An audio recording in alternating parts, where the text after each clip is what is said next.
여러분 홍콩 사태를 기억하시나요? 더 충격적인 일이 발생했습니다. 홍콩 초등학생들이 광동어를 한글로 적기 시작했습니다. 그러자 중국 정부가 발칵 뒤집혔습니다. 당장 한글 확산을 막아라. 단순한 언어 수업이 중국 국가안전부를 움직이고 유엔과 노벨위원회까지 주목하는 국제적 사태로 번졌습니다. 저는 이 사건의 중심에 있었습니다. 그리고 10년 전에 악몽이 되살아났죠. 작은 교실에서 시작된 이 사건이 어떻게 아시아 23개국 400개 언어를 살리는 기적이 되었는지 지금부터 그 충격적인 실화를 공개합니다. 안녕하세요. 저는 마리 들라크로아입니다. 유네스코 언어다양성보존부에서 일하고 있어요. 지난 2024년 10월, 저에게 긴급 조사 명령이 떨어졌습니다. 홍콩에서 벌어지고 있는 특이한 현상을 파악하라는 지시였죠. 파리 본부에서 날아온 암호화된 문서에는 단 한 줄만 적혀 있었습니다. 광동어가 한글로 기록되고 있다. 홍콩 국제공항에 도착한 순간부터 분위기가 심상치 않았습니다. 입국 심사대에서 제 유네스코 신분증을 본 직원의 표정이 굳어졌어요. 곧바로 별실로 안내되었고 검은 양복을 입은 남자 2명이 저를 기다리고 있었습니다. 들라크로아 여사, 홍콩 방문 목적이 무엇입니까? 차가운 북경어 억양이었습니다. 저는 조심스럽게 대답했어요. 언어 다양성 실태 조사입니다. 정례적인 업무예요. 그들은 제 가방을 뒤지기 시작했습니다. 노트북, 녹음기, 카메라까지 모든 전자기기를 검사했죠. 1시간이 지나서야 겨우 해방됐습니다. 호텔로 가는 택시 안에서 저는 10년 전 그날을 떠올렸습니다. 티베트 라싸에서 벌어진 일이었죠. 제가 티베트어 문서를 잘못 번역해서 중국과 인도 사이에 외교 분쟁이 일어날 뻔했던 사건이요. 그때의 악몽이 다시 시작되는 건 아닐까 두려웠습니다. 다음 날 아침, 저는 춘안 지역의 한 초등학교로 향했습니다. 명덕초등학교라는 간판이 걸린 오래된 건물이었어요. 정문 앞에는 이미 경찰차 2대가 서 있었습니다. 교장실에서 만난 교장 선생님은 불안한 표정을 감추지 못했습니다. 들라크로아 여사, 우리 학교는 아무 문제 없습니다. 그저 아이들이 창의적인 활동을 하고 있을 뿐이에요. 하지만 그의 손은 미세하게 떨리고 있었습니다. 저는 부드럽게 물었어요. 제가 그 창의적인 활동을 볼 수 있을까요? 잠시 망설이던 교장은 저를 3학년 교실로 안내했습니다. 복도를 걸으면서 이상한 소리가 들렸어요. 분명 광동어 노래인데 뭔가 다른 억양이 섞여 있었습니다. 교실 문을 열자 놀라운 광경이 펼쳐졌습니다. 칠판 가득 한글이 적혀 있었어요. 하지만 그것은 한국어가 아니었습니다. 뭉아이 꺼이 싱깜. 아이들이 한글을 보며 광동어로 노래하고 있었습니다. 저는 그 순간 온몸의 전율을 느꼈어요. 이것은 단순한 언어 실험이 아니었습니다. 교단에 서 있던 젊은 여교사가 저를 보고 잠시 당황했지만 곧 침착함을 되찾았습니다. 안녕하세요. 저는 쯔만입니다. 3학년 담임이에요. 쯔만 선생님은 30살쯤 되어 보였고 눈빛에 강한 의지가 담겨 있었습니다. 저는 조심스럽게 물었어요. 이 수업은 어떤 수업인가요? 광동어 전통 동요를 배우는 시간입니다. 아이들이 할머니, 할아버지 세대의 노래를 잊지 않도록 가르치고 있어요. 그런데 왜 한글로 적으셨나요? 쯔만 선생님은 잠시 주변을 살피더니 낮은 목소리로 대답했습니다. 광동어는 6개에서 9개의 성조가 있어요. 정확한 발음을 로마자로 표기하기 어렵죠.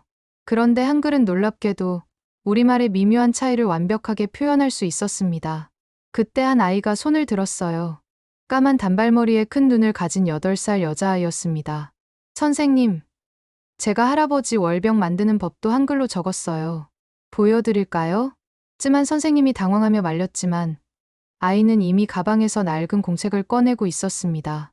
거기에는 빼곡하게 한글로 적힌 광동어가 있었어요. 저는 그 순간 깨달았습니다. 이것은 단순한 표기법 실험이 아니라 사라져가는 문화를 지키려는 절박한 몸부림이었다는 것을요. 하지만 동시에 불안감도 엄습했습니다. 중국 당국이 이것을 어떻게 받아들일지. 그날 밤, 호텔 방에서 저는 잠을 이룰 수 없었습니다. 쯔만 선생님의 떨리는 손과 아이들의 순진한 눈빛이 계속 떠올랐어요.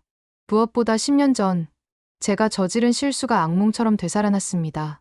2014년 3월, 저는 유네스코 신입 직원으로 첫 해외 임무를 받았습니다. 티베트 지역의 구전 문학을 기록하는 프로젝트였죠. 당시 저는 32살의 패기 넘치는 언어학자였습니다. 소르본에서 박사 학위를 받고 아시아 언어에 대한 열정으로 가득 차 있었어요. 라싸의 한 사원에서 늙은 승려가 전해준 고대 티베트 시가 있었습니다. 그것은 티베트와 인도의 국경 지역에 대한 내용이었는데 저는 그 시의 한 구절을 치명적으로 잘못 해석했어요. 티베트어로 갱까르포라는 단어가 있었습니다. 저는 그것을 하얀 눈의 땅으로 번역했어요. 하지만 실제로는 특정 산봉우리를 가리키는 고유 명사였습니다. 그 산은 인도와 중국이 영토 분쟁을 벌이고 있는 민감한 지역에 있었죠. 제 번역문이 유네스코 보고서에 실렸고 그것이 인도 언론에 인용되면서 문제가 시작됐습니다. 인도 측은 티베트 고문원이 그 지역을 인도 영토로 인정했다고 주장했고 중국은 즉각 반발했습니다. 베이징에서 긴급 성명이 나왔어요. 서방 세력이 티베트 문화를 이용해 중국을 분열시키려 한다는 내용이었습니다. 인도와 중국의 국경 지대에 군대가 증강됐고 일촉즉발의 위기가 조성됐죠. 저는 황급히 번역 오류를 인정하고 정정 보고서를 냈지만 이미 상황은 걷잡을 수 없이 번져 있었습니다. 양국 외교관들이 유엔에서 설전을 벌였고 국제사회는 제3차 중인 국경 분쟁을 우려했어요. 가장 가슴 아팠던 것은 그 늙은 티베트 승려의 운명이었습니다. 중국 당국은 그를 분리주의 선동 혐의로 체포했고 그 후로 그의 행방은 알 수 없게 됐어요. 저를 믿고 소중한 문화유산을 전해준 그분을 제가 위험에 빠뜨린 것입니다. 다행히 2달간의 외교적 노력 끝에 사태는 진정됐습니다. 하지만 저는 유네스코 내부 징계를 받았고 5년간 현장 업무에서 배제됐어요. 더 큰 상처는 제 마음속에 남았습니다. 언어를 다루는 일이 얼마나 위험할 수 있는지. 특히 정치적으로 민감한 지역에서는 더욱 그렇다는 것을 뼈저리게 깨달았죠. 그 후로 저는 극도로 조심스러워졌습니다. 모든 번역과 해석을 수십 번 검토했고 정치적 함의가 있을 만한 내용은 아예 다루지 않으려 했어요. 동료들은 저를 얼어붙은 말이라고 불렀습니다. 하지만 지금 홍콩의 이 작은 교실에서 벌어지는 일을 보니 제 상처가 다시 쑤셨습니다. 광동어를 한글로 적는다는 것, 중국 정부가 이것을 어떻게 받아들일까요? 특히 2019년 홍콩 민주화 시위 이후 중국의 통제가 강화된 상황에서 이런 문화적 시도는 정치적 저항으로 해석될 가능성이 컸습니다. 제가 다시 실수를 하면 이번에는 쯤한 선생님과 아이들이 위험에 처할 수 있어요. 창밖으로 보이는 홍콩의 야경이 흐릿했습니다. 빅토리아 항구의 불빛들이 마치 눈물처럼 번져 보였어요. 저는 노트북을 열고 보고서를 쓰기 시작했습니다. 홍콩 명덕초등학교의 광동어 교육 현황 예비 조사. 하지만 첫 문장을 쓰고 나서 멈췄습니다. 어떻게 써야 할까요? 한글 사용이라고 명시하면 즉각 중국 당국의 주목을 받을 것입니다. 하지만 숨기면 나중에 더 큰 문제가 될 수도 있죠. 저는 아버지가 늘 하시던 말씀을 떠올렸습니다. 아버지는 프랑스 외무부에서 일평생을 보낸 외교관이었어요. 말이, 진실은 때로 위험하다. 하지만 거짓은 더 위험해. 진실은 상처를 주지만 치유할 수 있어. 거짓은 상처를 숨기다가 썩게 만들지. 78년 전 노르망디 상륙작전에 참전했던 할아버지의 일기를 읽어주시며 아버지는 진실의 무게에 대해 가르쳐 주셨습니다. 그런 아버지도 2018년 말기암으로 세상을 떠나셨죠. 마지막까지 진실은 정치보다 강하다고 말씀하시면서요. 새벽 3시가 되어서야 저는 결정을 내렸습니다. 사실을 있는 그대로 보고하되 그것이 가져올 파장에 대비해야겠다고 생각했어요. 쯤한 선생님과 아이들을 보호하면서도 진실을 전할 방법을 찾아야 했습니다. 다음 날 아침 예상치 못한 전화가 왔습니다. 중국 국가안전부 홍콩 사무소의 웨이롱이라는 사람이었어요. 들라크로아 여사, 오늘 오후에 만나고 싶습니다. 명덕초등학교건에 대해 이야기할 것이 있습니다. 목소리는 정중했지만 거절할 수 없는 명령이었습니다. 제 손이 다시 떨리기 시작했어요. 10년 전의 악몽이 정말로 반복되는 걸까요? 오후 2시, 저는 센트럴에 있는 중국 정부 건물로 향했습니다. 높은 철문과 감시 카메라들이 위압적이었어요. 신분 확인을 거쳐 13층으로 안내받았습니다. 웨이롱은 40대 중반의 단정한 남자였습니다. 베이징 억양의 유창한 영어로 저를 맞았어요. 들라크로아 여사, 차 한잔 하시겠습니까? 정중한 태도였지만 그의 눈빛은 차가웠습니다. 저는 조심스럽게 자리에 앉았어요. 단도직입적으로 말씀드리죠. 명덕초등학교의 활동을 우리도 알고 있습니다. 광동어를 외국 문자로 표기하는 것, 특히 한국 문자로 표기하는 것은 매우 민감한 문제입니다. 저는 침착하게 대답했습니다. 언어 보존의 관점에서 흥미로운 시도라고 생각합니다. 유네스코는 모든 언어의 다양성을 존중하니까요. 웨이롱의 표정이 굳어졌습니다. 들라크로아 여사, 당신은 10년 전 티베트에서 무슨 일이 있었는지 잘 아시겠죠? 언어와 문화가 정치적 도구로 이용될 때 어떤 일이 벌어지는지 경험하셨을 겁니다. 순간 등골이 서늘했습니다. 그들이 제 과거를 조사했다는 뜻이었어요. 이번에도 같은 실수를 반복하고 싶지 않으시겠죠? 순수해 보이는 언어 교육이 분리주의 운동으로 변질되는 것을 원하지 않으실 겁니다. 저는 심호흡을 하고 물었습니다. 그래서 제게 원하시는 것이 무엇입니까? 간단합니다.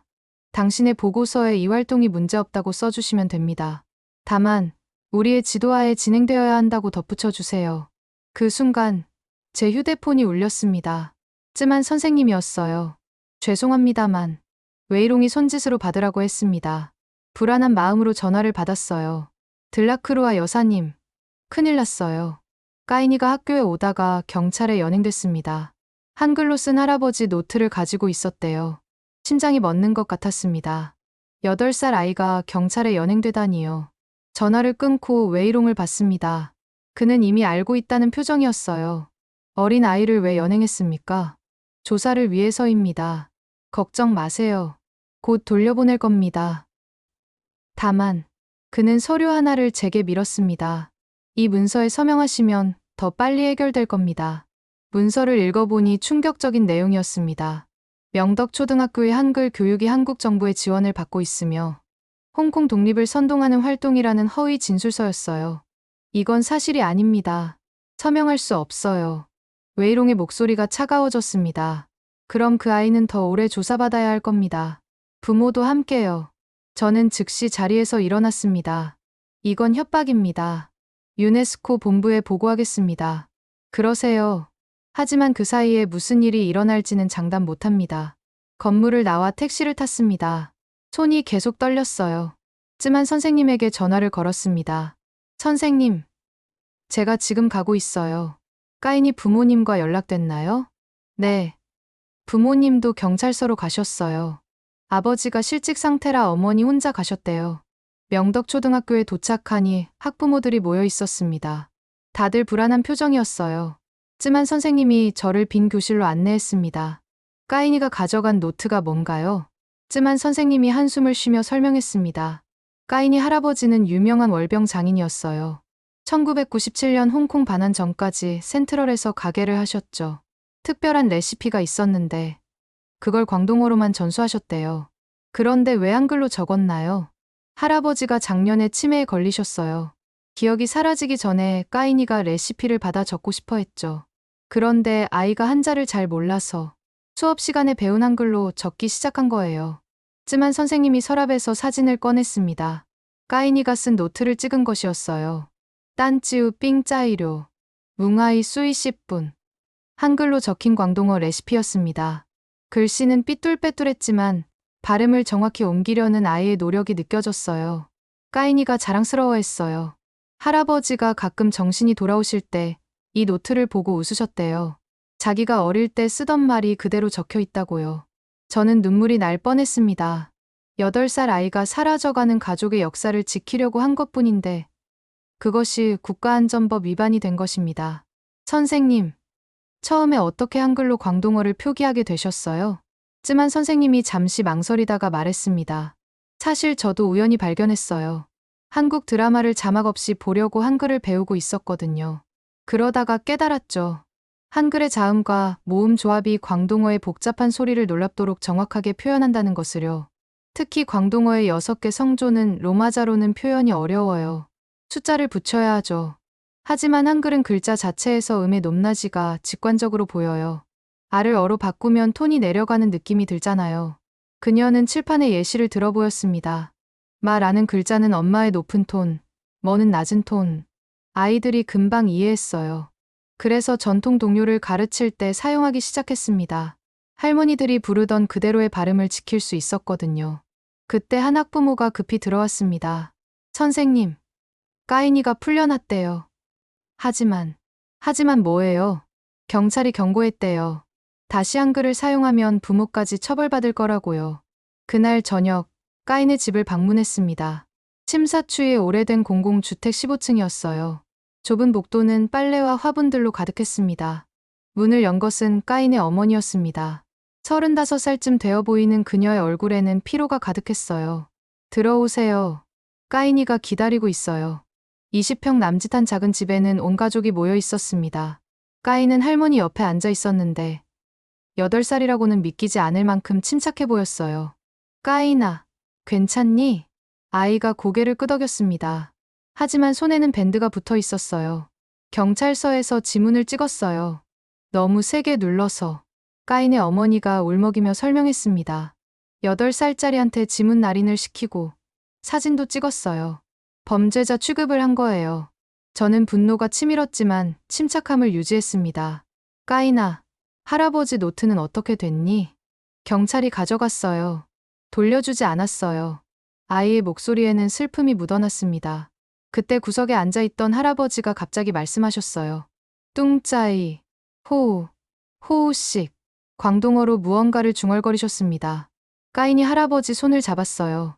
할아버지, 월병 반죽하는 거 기억나세요? 할아버지의 눈빛이 잠시 맑아졌습니다.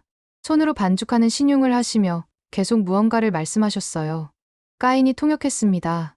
연유를 넣을 때는 천천히, 달걀은 하나씩. 할아버지가 레시피를 말씀하세요. 까인의 어머니가 급히 종이를 가져왔습니다. 하지만 까인은 고개를 저었어요. 한글로 쓰면 잡혀가요. 이제 못 써요. 그 순간 저는 가슴이 찢어지는 것 같았습니다. 아이가 배운 것을 쓰지 못하게 하는 공포. 그것이 바로 문화 말살이었어요. 다음 날 상황은 더욱 악화됐습니다. 중국 관영 언론들이 일제히 보도를 시작했어요. 홍콩 일부 학교에서 외국 문자를 이용한 분리주의 교육 적발, 한국 세력의 문화 침투 시도 차단, 국가안전법 위반 혐의로 관련자 조사 중, 특히 황구시보는 사설에서 강하게 비난했습니다. 홍콩은 중국의 일부다. 중국어를 외국 문자로 표기하는 것은 문화적 반역이며 국가 분열을 조장하는 위험한 시도다. 홍콩 반환 28년. 아직도 식민지 근성을 버리지 못한 자들이 있다. 더 충격적인 것은 한국 정부의 반응이었습니다. 주홍콩 한국 총영사관은 즉각 성명을 발표했어요. 한국 정부는 홍콩의 한글 사용과 전혀 무관하며 어떠한 지원도 한 바 없다. 이는 순전히 개인적 차원의 활동이다. 심지어 한국 외교부는 홍콩 내 한국문화원의 한글 교육 프로그램을 전면 중단한다고 발표했습니다. 중국의 압박에 굴복한 것이었죠. 그날 오후 명덕초등학교에 충격적인 일이 벌어졌습니다. 홍콩 교육청 관리들이 대거 들이닥친 것입니다. 그들은 모든 한글 관련 자료를 압수하고 교사들을 하나씩 신문했어요. 제가 학교에 도착했을 때는 이미 쯤한 선생님이 교육청으로 연행된 뒤였습니다. 교장 선생님은 사색이 되어 있었어요. 쯤한 선생님이 주동자로 지목됐어요. 국가안전법 20조 위반 혐의래요. 국가 분열 선동죄요. 저는 즉시 유네스코 본부에 긴급 보고를 올렸습니다. 하지만 파리의 반응은 미온적이었어요. 정치적으로 민감한 사안이니 신중하게 대처하라. 중국과의 관계를 고려해야 한다. 저는 좌절감을 느꼈습니다. 언어 다양성을 보호해야 할 유네스코마저 정치적 압력 앞에서는 무력했어요. 그때 뜻밖의 연락이 왔습니다. 홍콩대학교 언어학과의 량미나오 교수였어요. 들라크루아 여사, 만나고 싶습니다. 중요한 이야기가 있어요. 그날 밤 홍콩대 캠퍼스의 한적한 카페에서 량 교수를 만났습니다. 60대의 그는 홍콩 언어학계의 권위자였어요. 제가 쯤한 선생님의 한글 표기법을 연구해봤습니다. 놀라운 발견이에요. 그는 서류를 꺼내 보여줬습니다. 광동어는 성조가 6개에서 9개까지 있습니다. 지역마다 달라요. 기존의 로마자 표기법인 월병은 숫자를 붙여 구분하죠. 하지만 직관적이지 않아요. 그런데 한글은 다릅니다. 모음의 변화로 성조를 표현하니 시각적으로 음의 높낮이가 보여요. 더 놀라운 건 한글의 자음 체계가 광동어의 복잡한 자음을 완벽하게 표현한다는 겁니다. 그는 구체적인 예시를 들었어요. 광동어의 무성 무기음 바, 덜, 고과 무성 유기음, 팜, 티, 크의 구별, 그리고 비음화 현상까지 한글은 정확히 표기할 수 있어요. 이건 언어학적으로 매우 중요한 발견입니다. 하지만 교수님, 지금은 학술적 가치를 논할 때가 아니에요. 쯤한 선생님이 체포될 위기예요. 양 교수의 표정이 어두워졌습니다. 알고 있습니다. 하지만 우리가 할 수 있는 일이 있어요. 국제언어학계에 이 사실을 알리는 겁니다. 학술적 가치가 인정되면 정치적 탄압도 쉽지 않을 거예요. 그는 이미 몇몇 해외 동료들과 연락을 취했다고 했습니다. MIT, 하버드, 케임브리지의 언어학자들이 관심을 보인다는 것이었어요. 48시간 안에 국제언어학회 긴급 성명을 이끌어낼 수 있을 겁니다. 그때까지 쯤한 선생님과 아이들을 보호해야 해요. 저는 희망의 불씨를 보았습니다. 하지만 과연 48시간을 버틸 수 있을까요? 중국 당국의 압박은 시시각각 거세지고 있었으니까요. 다음 날 아침, 홍콩 저녁이 술렁였습니다. 친중 성향의 시위대가 영덕초등학교 앞에 모여들었어요. 그들은 홍콩은 중국이다. 외국 문자 배척 같은 구호를 외쳤습니다. 반면 학교 안에서는 학부모들이 모여 대책을 논의하고 있었습니다. 저도 그 자리에 참석했어요. 한 아버지가 일어나 말했습니다. 우리 아이들이 뭘 잘못했습니까? 할머니, 할아버지의 말을 배우는 게 죄입니까? 나이 든 어머니가 눈물을 흘리며 말했어요. 제 어머니는 문화대혁명 때 광동어 쓰다가 비판받으셨어요. 홍콩으로 도망쳐왔죠. 이제 홍콩에서도 우리말을 지킬 수 없나요? 그때 한 학부모가 스마트폰을 들어보였습니다. 쯤한 선생님이 정식 체포됐대요. 국가안전법 위반으로 기소될 거래요. 교실이 순간 정적에 휩싸였습니다. 까인의 어머니가 흐느꼈어요. 우리 때문이에요. 까인이가 그 노트만 안 가져갔어도. 저는 그녀를 위로하며 말했습니다. 아니에요. 이건 까인이 잘못이 아니에요. 문제는 시스템이에요. 그때 교장 선생님이 들어왔습니다. 그의 손에는 공문이 들려 있었어요. 교육청에서 최후 통첩이 왔습니다. 48시간 내에 모든 한글 교육을 중단하고 관련 자료를 제출하라고 합니다. 안 그러면 학교 인가를 취소한대요. 학부모들이 술렁거렸습니다. 학교가 문을 닫으면 300명의 아이들이 갈 곳을 잃게 됩니다. 그런데 놀라운 일이 벌어졌습니다. 까인이 앞으로 나와 작은 목소리로 말했어요. 제가 계속 한글로 쓸게요. 할아버지 레시피를 다시 쓸 거예요. 다른 아이들도 하나둘 일어났습니다. 저도요. 저도 할머니, 노래 계속 쓸래요. 아이들의 순수한 용기에 어른들은 말을 잃었습니다. 저는 그 순간 깨달았어요.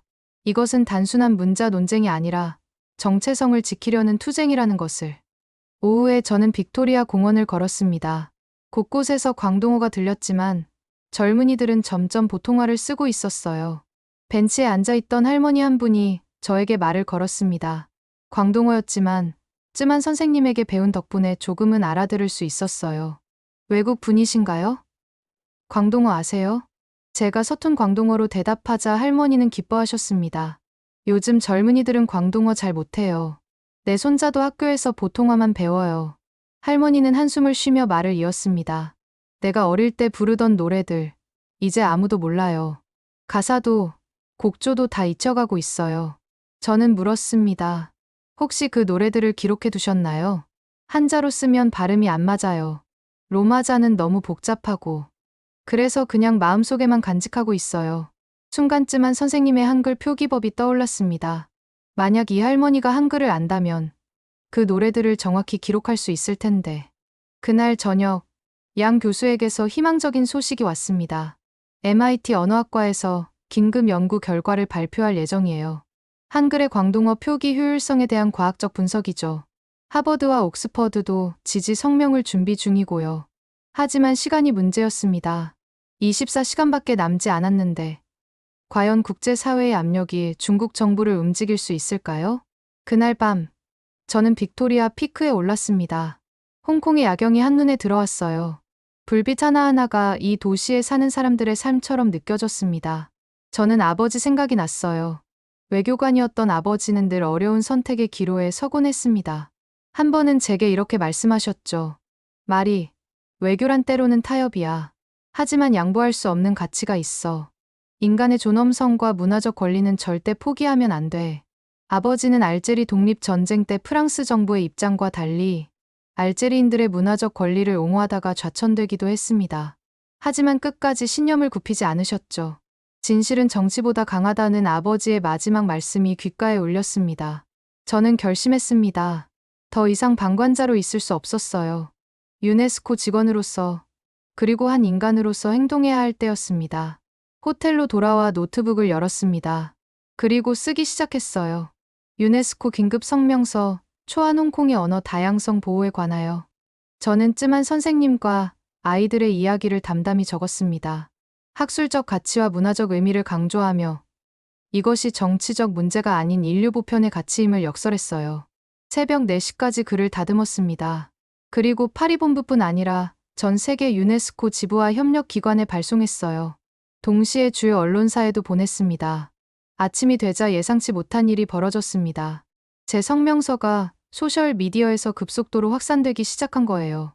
샵 홍콩 광둥어 지키기 샵 한글로 쓰는 우리말 샵 세이브 캔토니즈 해시태그와 함께 전 세계 홍콩인들이 반응하기 시작했습니다. 특히 해외에 사는 홍콩 이민자들이 적극적으로 나섰어요. 토론토에서 한 홍콩인이 올린 영상이 화제가 됐습니다. 저는 10년 전 캐나다로 이민 왔습니다. 제 아이들은 이제 광동어를 잘 못해요. 만약 한글로 광동어를 쉽게 배울 수 있다면 정말 감사할 거예요. 런던, 시드니, 샌프란시스코, 전 세계 홍콩 커뮤니티가 움직이기 시작했습니다. 그때 까인의 어머니에게서 전화가 왔어요. 들라크루아 선생님, 빨리 오세요. 까인이가 명덕초등학교에 도착했을 때 충격적인 광경이 펼쳐져 있었습니다. 학교 담벼락에 누군가 한글로 광동어 문구를 적어 놓은 거예요. 헝콩얀, 까야우, 홍콩인, 힘내라. 경찰이 페인트를 지우려 했지만 계속해서 새로운 낙서가 나타났습니다. 한글로 쓰인 광동어가 홍콩 젊은이들 사이에서 저항의 상징이 된 것입니다. 교실에 들어가니 까인이 친구들과 함께 무언가를 열심히 쓰고 있었어요. 가까이 가서 보니 할아버지의 월병 레시피를 다시 쓰고 있었습니다. 한글로요. 까인아, 위험해. 또 잡혀갈 수 있어. 하지만 아이는 고개를 들어 말했습니다. 괜찮아요. 친구들이 다 외웠어요. 우리가 다 기억하면 경찰도 못 가져가요. 12명의 아이들이 각자 레시피의 한 부분씩을 암기하고 있었습니다. 설령 종이를 빼앗겨도 아이들의 기억 속에는 남아있을 거였어요. 그때 교장 선생님이 헐레벌떡 들어왔습니다. 큰일 났어요. 교육청에서 12시간 내로 학교 폐쇄 명령을 내렸어요. 한글 교육을 중단하지 않으면 즉시 폐교한대요. 학부모들이 다시 모였습니다. 이번에는 더 많은 사람들이 왔어요. 심지어 쯤한 선생님을 지지하는 다른 학교 교사들도 있었습니다. 한 젊은 교사가 일어나 말했습니다. 저도 제 학교에서 한글로 광동어를 가르치겠습니다. 쯤한 선생님 혼자 두지 않을 거예요. 또 다른 교사가 동참했습니다. 저도요. 우리 모두가 하면 정부도 모든 학교를 폐쇄할 순 없을 거예요. 그 순간 제 휴대폰이 울렸습니다. MIT 언어학과의 조슈아 피시먼 교수였어요. 들라크루아, 우리 연구 결과가 나왔어. 한글의 광동어 표기 정확도가 96%야. 기존 방식보다 20% 이상 높아. 이건 혁명적인 발견이야. 저는 즉시 이 소식을 모인 사람들에게 전했습니다. 희망이 보이기 시작했어요. 하지만 중국 정부의 압박은 더욱 거세졌습니다. 홍콩 행정장관이 직접 나서서 기자회견을 열었습니다. 일부 학교에서 벌어지는 불법적인 외국 문자 교육은 즉각 중단되어야 합니다. 이는 국가안전법에 명백히 위배되는 행위입니다. 더 충격적인 것은 다음 발표였습니다. 정부는 광동어 교육을 단계적으로 축소하고 보통화 교육을 강화할 것입니다. 이는 국가 통합을 위한 필수적인 조치입니다. 사실상 광동어 말살 정책을 공식화한 것이었어요. 회의장이 술렁거렸습니다. 그때 까인의 할아버지가 휠체어를 타고 들어오셨습니다. 까인의 어머니가 모시고 온 거였어요. 할아버지는 떨리는 손으로 무언가를 내밀었습니다. 낡은 사진이었어요. 젊은 시절 할아버지가 월병 가게 앞에서 찍은 사진이었습니다. 간판에는 한자와 함께 영어가 적혀 있었고 그 아래 손으로 쓴 광동어 설명이 있었어요. 할아버지가 힘겹게 말씀하셨습니다. 이걸 지켜야 해. 까인이 할아버지 손을 잡고 말했어요. 할아버지, 제가 지킬게요. 한글로 다 적어놨어요. 그 순간 모든 사람들의 눈에 눈물이 고였습니다. 저는 일어서서 말했습니다. 여러분, 이제 6시간밖에 남지 않았습니다. 하지만 우리는 포기하지 않을 겁니다. 전 세계가 지켜보고 있어요. 그때 놀라운 소식이 전해졌습니다. 한국의 시민단체들이 움직이기 시작한 거예요. 한글문화연대라는 단체가 성명을 발표했습니다. 한글은 인류 공동의 자산입니다. 홍콩 시민들이 자신들의 언어를 보존하기 위해 한글을 사용하는 것을 적극 지지합니다. 이어서 세종대왕 기념사업회, 한국어문학회 등도 지지 성명을 냈어요. 심지어 일부 한국 국회의원들도 정부의 미온적 태도를 비판하며 홍콩을 지지했습니다. 하지만 시간은 계속 흐르고 있었습니다. 5시간, 4시간, 3시간. 마침내 홍콩 경찰이 학교를 포위했습니다. 장갑차까지 동원됐어요. 최후 통첩 시간이 가까워지자 긴장감이 최고조에 달했습니다. 그런데 그때 예상치 못한 일이 벌어졌습니다. 학교 밖에서 노래 소리가 들리기 시작한 거예요. 처음에는 몇 명의 목소리였지만 점점 커지기 시작했습니다. 한글로 쓰인 광동어 플래카드를 든 시민들이 하나둘 모여들었어요. 그들은 쯤한 선생님이 가르친 전통 동요를 부르고 있었습니다. 한글 가사를 보면서요. 경찰은 당황했습니다. 평화로운 노래 시위를 강제 해산하기는 부담스러웠던 거죠. 더구나 국제 언론들이 이미 현장에 도착해 있었습니다. 시민들의 수는 계속 늘어났습니다. 학부모들, 학생들, 그리고 일반 시민들까지. 어느새 수백 명이 학교를 둘러싸고 있었어요. 그때 까인이 창문을 열고 밖을 내다봤습니다. 그리고 큰 소리로 외쳤어요. 감사합니다. 우리 할아버지 노래도 불러주세요. 작은 목소리였지만 그 진심은 모두에게 전달됐습니다. 시민들이 환호성을 지르며 더 크게 노래하기 시작했어요. 시위대가 늘어나는 가운데 예상치 못한 방문객이 학교에 도착했습니다. 노벨 문학상 수상자인 가오싱젠이었어요. 프랑스의 망명 중인 그가 홍콩까지 온 것입니다. 저는 중국 정부의 탄압을 잘 압니다. 언어는 영혼입니다. 그것을 지키려는 이 아이들과 선생님을 지지합니다. 가오싱젠의 등장에 국제 언론의 관심이 폭발했습니다. CNN, BBC, NHK 등 주요 방송사들이 생중계를 시작했어요. 그 와중에 양 교수가 놀라운 자료를 가지고 왔습니다. 들라크루아, 이걸 보세요. 쯤한 선생님과 아이들이 개발한 표기법이 얼마나 혁신적인지 분석했어요. 자료를 보니 정말 놀라웠습니다. 아이들은 단순히 한글로 소리를 옮긴 게 아니었어요. 예를 들어 광동어의 입성 피, 티, 키로 끝나는 소리를 한글의 받침으로 완벽하게 표현했습니다. 더 놀라운 것은 성조 표기였어요. 높은 평성은 아, 낮은 평성은 어, 창성은 오, 거성은 우. 이런 식으로 모음에 밝고 어두움으로 성조의 높낮이를 직관적으로 표현한 거였습니다. 이건 언어학 박사도 쉽게 생각해낼 수 없는 체계예요. 8살 까인이가 어떻게 이런 걸 만들었을까요? 까인을 불러 물어봤습니다. 어떻게 이런 방법을 생각했니? 아이는 수줍게 웃으며 말했어요.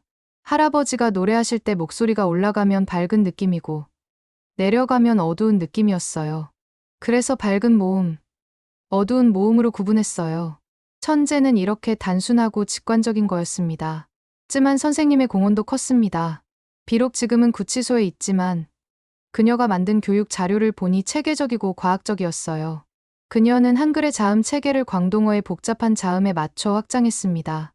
예를 들어 광동어의 츠 소리는 축으로 즈 소리는 지으로 무성음과 유성음의 구별도 한글의 예사 소리와 거센 소리로 명확히 구분했죠.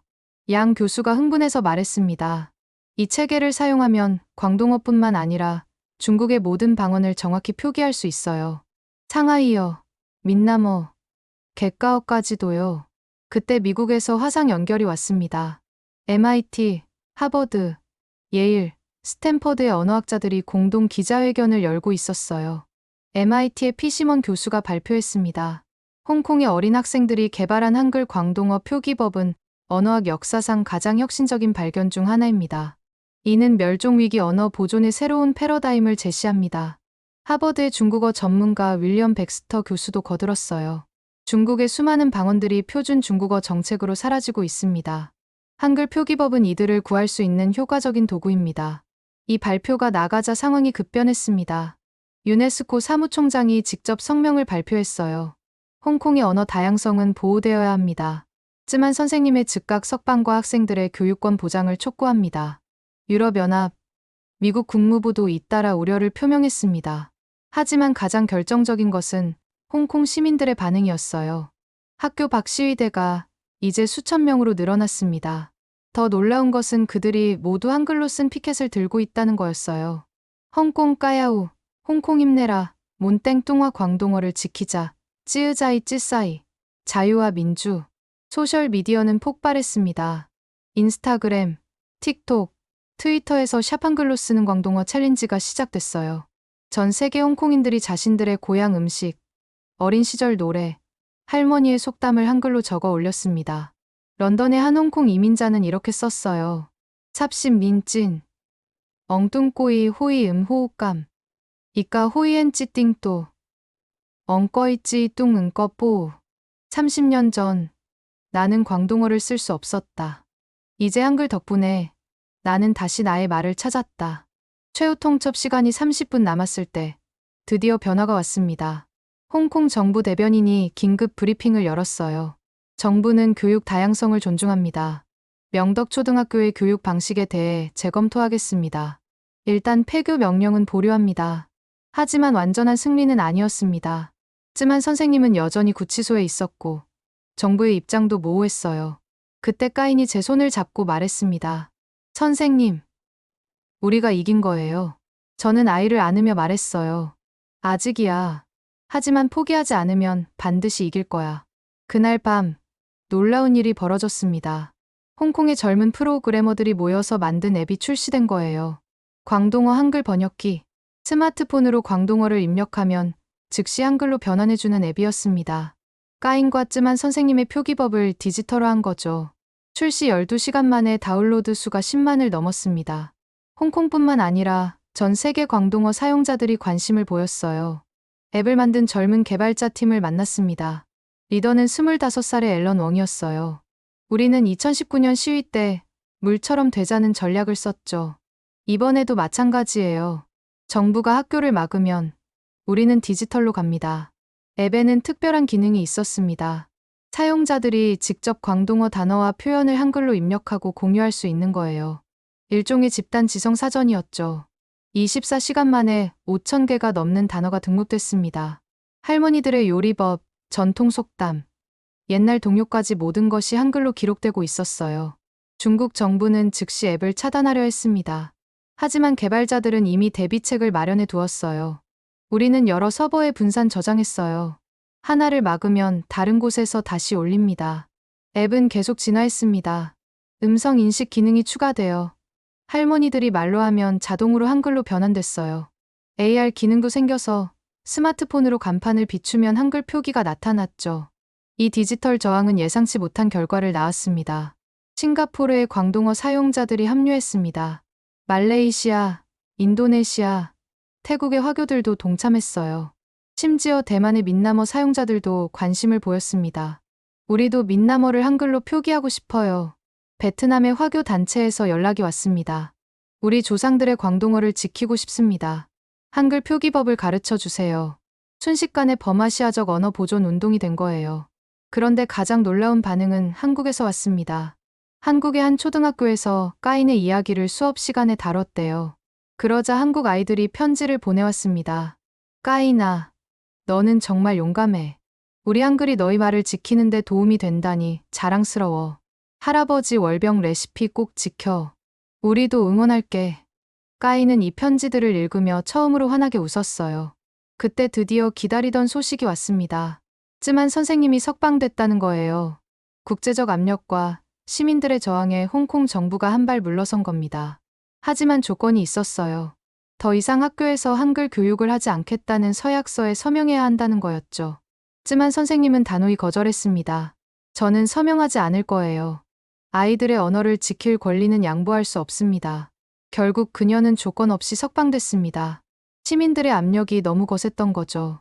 쯔만 선생님이 학교로 돌아온 날, 감동적인 장면이 펼쳐졌습니다. 아이들이 한글로 쓴 환영 현수막을 들고 있었어요. 쯔만 싼상, 후아닝, 쯔만 선생님, 환영해요.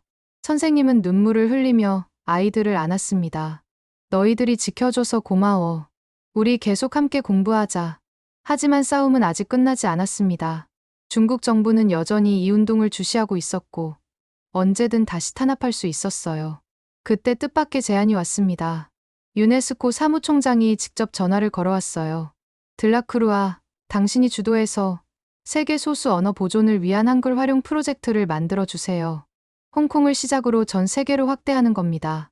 저는 놀랐지만 동시에 가슴이 뛰었습니다. 10년 전의 실패를 만회할 기회가 온 거예요. 하지만 중국이 반대할 텐데요. 그래서 당신이 필요한 거예요. 이것을 정치가 아닌 순수한 학술 프로젝트로 만들어야 합니다.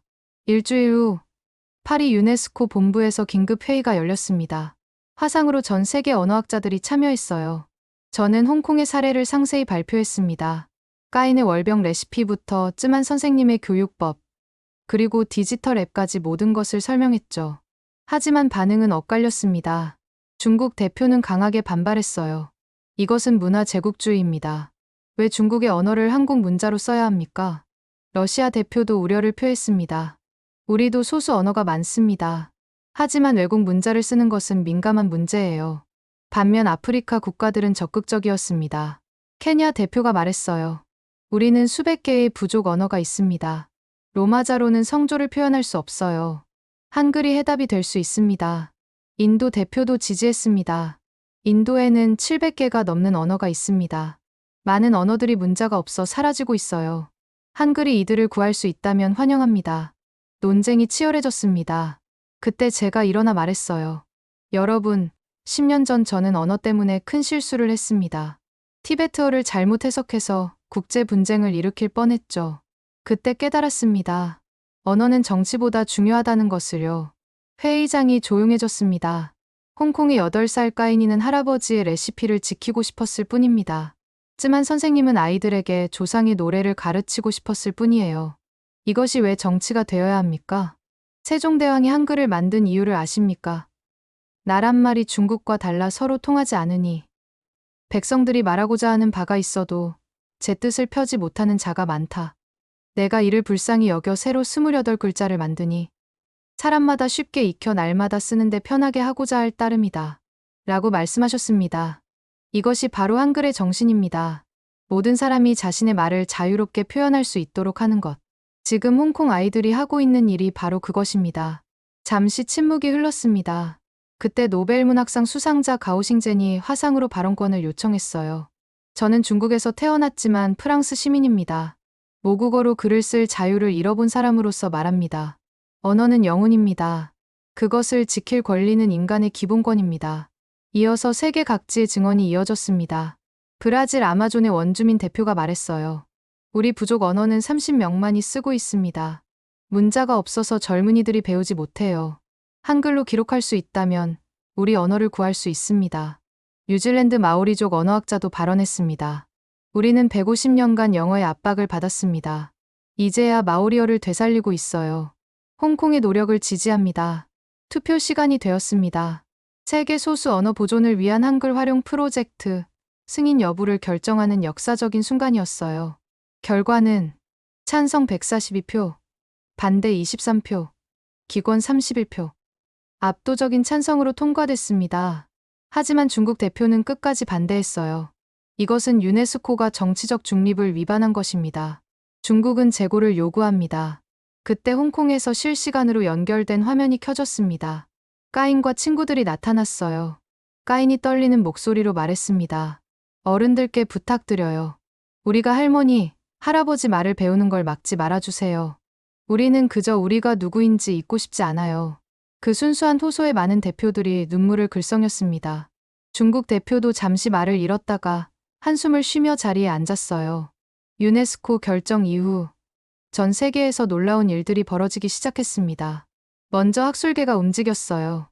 옥스퍼드 대학은 한글을 활용한 성조 언어 표기법 연구 센터를 설립했습니다.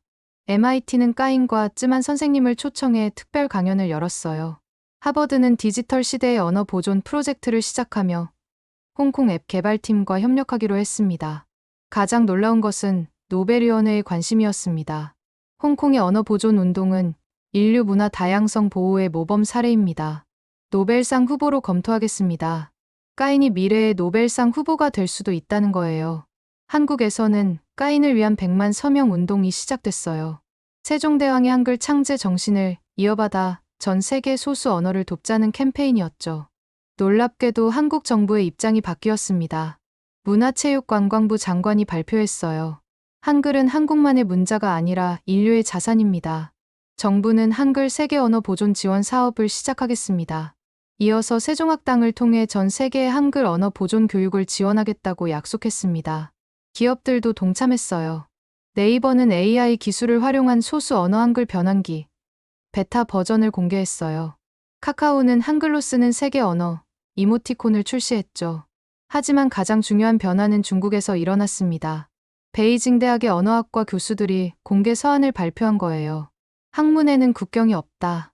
한글 표기법이 중국의 방언들을 보존하는 데 도움이 된다면 우리는 겸허히 배워야 한다.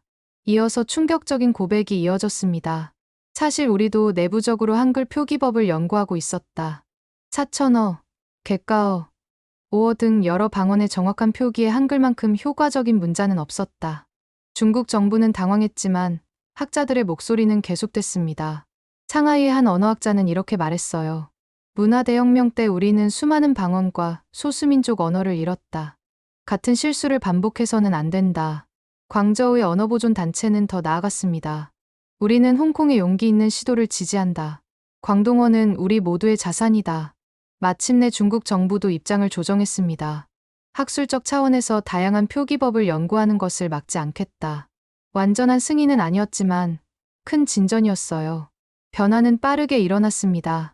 홍콩 정부는 언어 다양성 보호 조례를 제정했어요.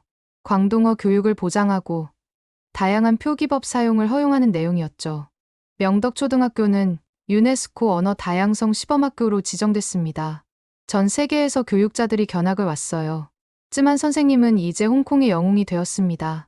그녀가 개발한 교육법은 쯔만 메소드라는 이름으로 국제적으로 알려지기 시작했어요. 까이는 어떻게 됐을까요? 여전히 명랑한 9살 소녀였지만 이제는 세계적으로 유명한 언어 보존 운동가가 되었죠.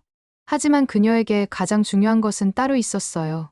할아버지가 이제 제 노트를 보고 가끔씩 월병 만드는 법을 기억하세요. 까인의 할아버지는 여전히 치매를 앓고 계셨지만 한글로 적힌 레시피를 볼 때면 가끔 맑은 정신이 돌아오곤 했습니다. 완전한 치유는 아니었지만 소중한 순간들이었죠. 까인 가족은 주말마다 작은 월병 가판대를 열었습니다. 간판에는 한자, 영어와 함께 한글로 까인네 월병이라고 적혀 있었어요. 어느 날 놀라운 손님이 찾아왔습니다. 웨이롱이었어요. 국가안전부의 그 무서운 남자가 월병을 사러 온 거였죠. 까인, 그때는 미안했다. 어른들이 너무 예민했어. 그는 월병을 하나 사서 맛을 봤습니다. 정말 맛있구나. 이런 전통이 계속 이어져서 다행이야. 홍콩 전역에서 변화가 일어났습니다. 전통 시장에서는 한글 간판이 하나둘 생겨났어요. 특히 노인들이 좋아했죠. 복잡한 한자보다 한글이 읽기 쉬웠거든요. 젊은이들 사이에서는 한글로 광동어 메시지를 주고받는 게 유행이 됐습니다. 정확한 발음을 표현할 수 있어서였어요. 홍콩대학교는 한글 광동어 연구 센터를 설립했습니다. 첫 해에 500명이 넘는 학생이 수강 신청을 했어요. 저는 이 모든 변화를 지켜보며 깊은 감동을 느꼈습니다. 10년 전, 저는 언어 때문에 실패했습니다. 하지만 이번에는 언어를 통해 구원받았어요. 아니, 정확히는 까인과 쯔만 선생님, 그리고 홍콩 시민들의 용기가 저를 구원한 거였죠. 홍콩의 성공은 도미노 효과를 일으켰습니다. 싱가포르가 먼저 움직였어요. 우리도 4대 방언을 한글로 표기하는 시범 프로젝트를 시작합니다. 복건어, 조주어, 광동어, 객가어를 모두 한글로 보존하겠다는 계획이었죠.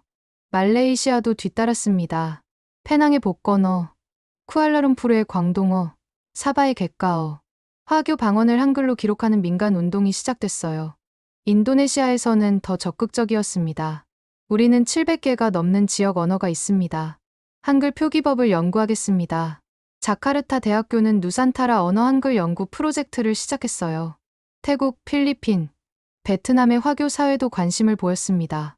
특히 베트남의 호아족은 잊혀가던 광동어를 한글로 다시 배우기 시작했어요. 가장 극적인 변화는 중국 본토에서 일어났습니다.